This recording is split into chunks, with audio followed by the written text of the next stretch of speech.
know, in a controlled environment where you have a decent basic science foundation, you have 8 hours a day to dedicate, hopefully 6 to 7 days, preferably 5 to 6, and you're disciplined and you can obtain and observe and absorb information. Well, yeah, it's possible. But if you don't sit behind a computer and study, if you don't have that discipline, right? If you don't have a good study plan, if you're not using one of mine and you're just figuring out what the next best step is, clearly it takes more time. So, it upsets me because everyone thinks it can be done.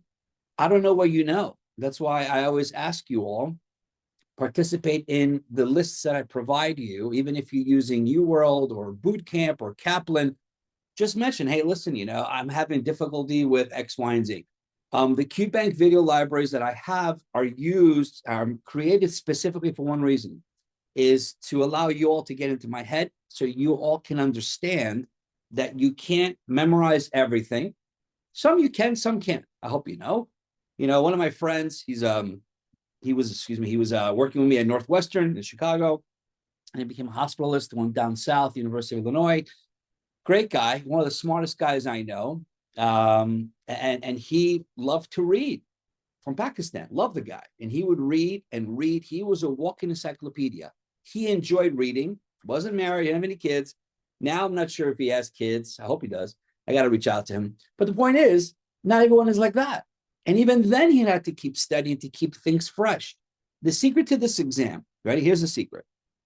Give yourself 3 to 4 months, 5 to 6 days a week. Clearly don't study all day, every day, because you're going to burn out. And remember that it's not so much trying to understand the material now. Hopefully you get it, but also can you retain it for exam day? So 2 of our students are taking the test today, and they've been studying 4 to 5 months on average.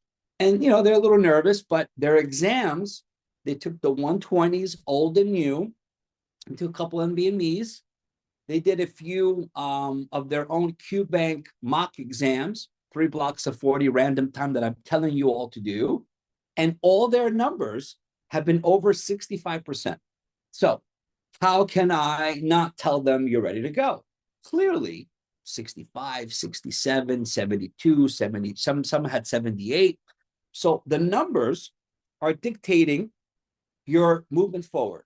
If everything you're doing is passing, well, you'll pass the exam.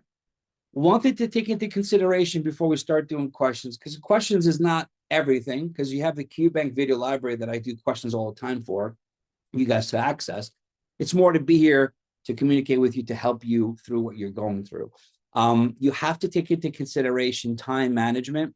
So all of you here watching now, watching later, if you are at that stage where you're scoring 65, 67, you're doing pretty good. Meaning your QBanks, whatever, Kaplan, UWorld, any QBank you're using, preferably UWorld, Kaplan, and AMBOSS, because these are top 3.